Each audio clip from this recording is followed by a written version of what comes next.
Hi guys, this is GSMDome.com and I'm here for the Nokia N9 review. Here's the beautiful device with a polycarbonate shell that I have already shown you in a tutorial experience just the other day that showed you how to sync your Google account contacts with this beautiful device. First things first, this model runs MeeGo OS. It's considered a dying OS since Nokia abandoned it, but maybe Intel and its partners will develop it further. As far as specification goes, this model that was announced in June is 12mm thin. It also weighs 135 grams. Its display is a 3.9-inch clear back screen with a 480 over 854 pixels resolution. Here's the clear black technology. You can barely see where the display finishes and the front side begins. As you can see, it's all about swiping. Okay, so the specs. The screen is protected by Gorilla Glass. It's got an anti-glare layer.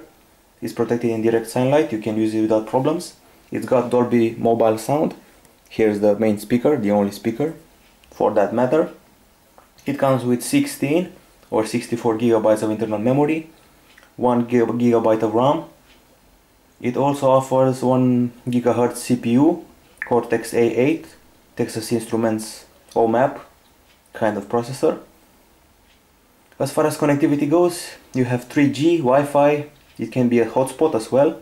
It's got Bluetooth 2.1, micro USB, NFC. The OS is MeeGo OS 1.2 Harmattan.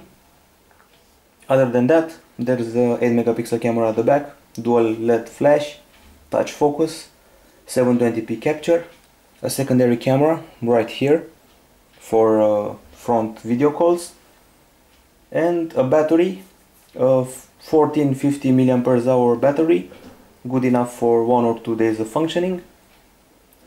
And as far as price goes, around 500 euros in a couple of nations around the world. Rumor has it that there are only 19,000 units available in the world, but now let's see what MeeGo is about. So this is based around swiping, as you can well see right here, and there are 3 main home screens: the one with the apps, the one with communication, and the one with multitasking. You'll see what I mean immediately. And here is the browser.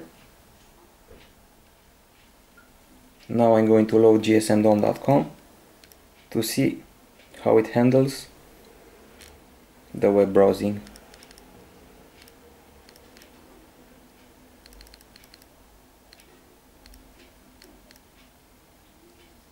Here we are, GSMDome.com.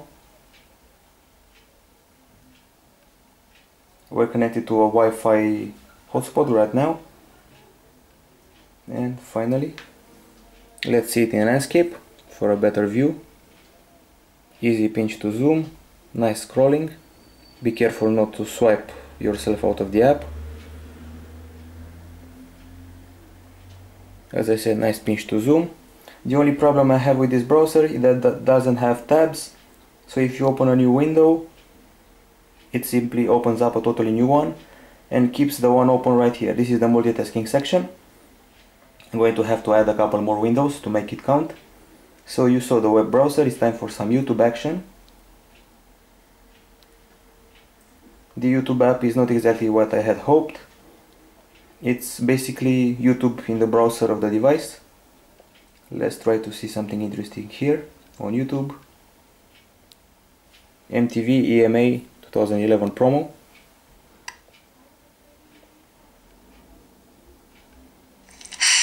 Guess I did it. Finally, I get to host the EMAs.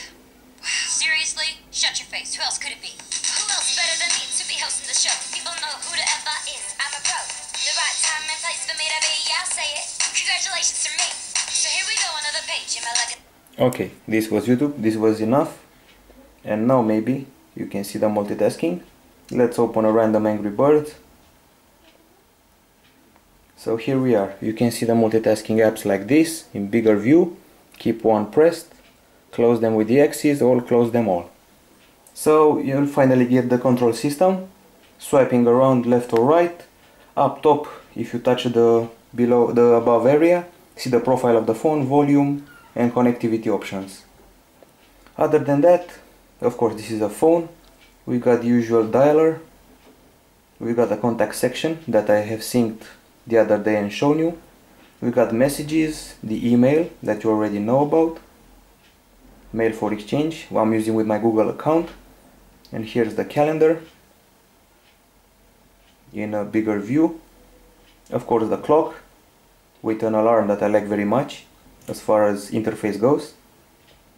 This is the way to set it. It looks like an iPod to me. And of course the gallery with the pictures I've taken over the past days, which look very nice. Of course music. And now let's hear what the speaker can do. Let's listen to some Pussifer.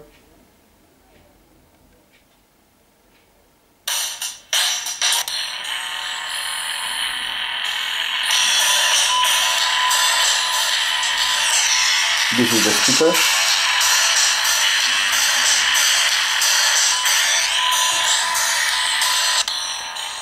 It's supposed to have Dolby Mobile technology, but both the headphones and the speaker don't impress me very much, which is a bit of a disappointment for Nokia. And now let's see a sample of Melancholia, Lars von Trier's movie.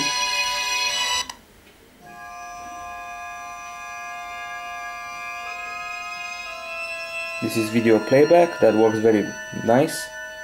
Everything has a bit of a Zune feeling to it.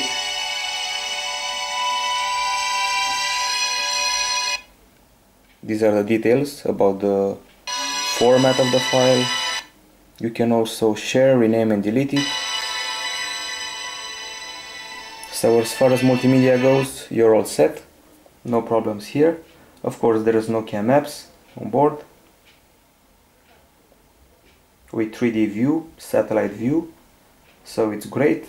Bing must have been involved in here too. It can take a while to locate you, but it's worth the effort.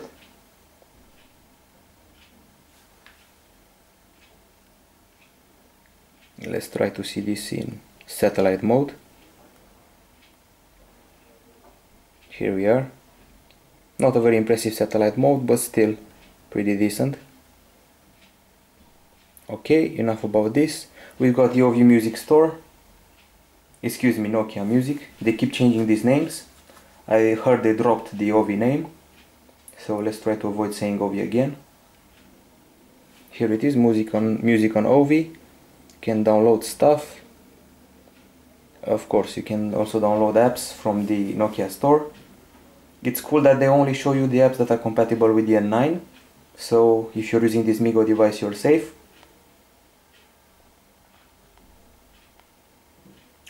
The proverbial lag appears at some point, and other than that you have the usual communication means, Facebook and Twitter. The Facebook app is a bit shabby, doesn't work that well. It has lag, it gets stuck, it gets, let's say, force closes, although this is not Android.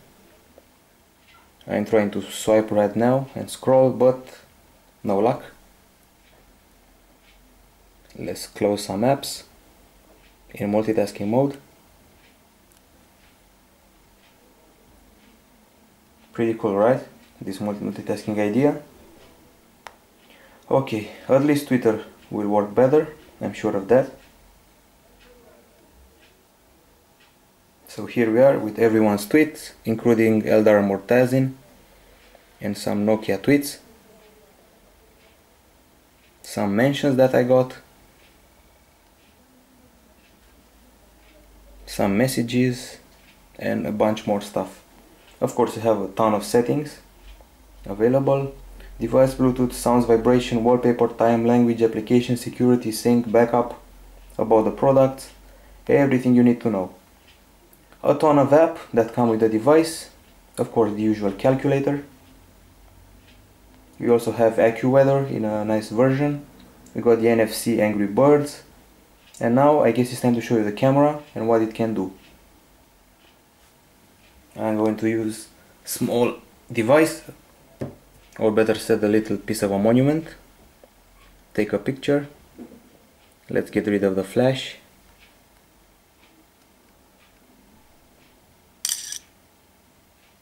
see what we did. This is it, great detail. Quite an impressive camera. And now let's see some options that we have. We've got automatic, macro, landscape. Macro probably would have been better. Portrait, night, white balance, aspect ratio, light sensitivity, resolution 7 megapixel the max. Camera content, camera settings, GPS. Now let's try this with macro mode. A bit too much flash, but you get it. Now let's see the video section. There is a night mode available, 720p resolution, GPS, author name, and other stuff like that. Other pictures I have taken. As you can see, I exited by mistake with a swipe move. Some other pictures that look fairly nice. If this swiping thing gets annoying, you can change it from settings, or you can use one of the following apps. This one is called My Moves. You have a list of swipe movements that you can use. For example, I have this one. Let's say this one is for the camera, a Z. You have to use 2 fingers to trigger it. Check this out. And I enter the camera, shaping a Z with my fingers on the screen, which is actually very cool. Other applications that come with the phone are Angry Birds, as I said, with a couple of special levels, free with NFC magic. You can connect to other players, share the experience via NFC. But you probably know Angry Birds if you've played it once before. I'm running out of time here, so I'm going to speed things up. Another interesting app that you have here, aside from My Moves, is this battery widget that's highly useful. It shows how much every app consumes the battery. Here's the web, running in the foreground, background, processor usage, MeeGo system, lots of details. Something that reminds me of similar Android apps. Also, we have an app called Filler, developed by a Romanian team. It's a pretty nifty little game.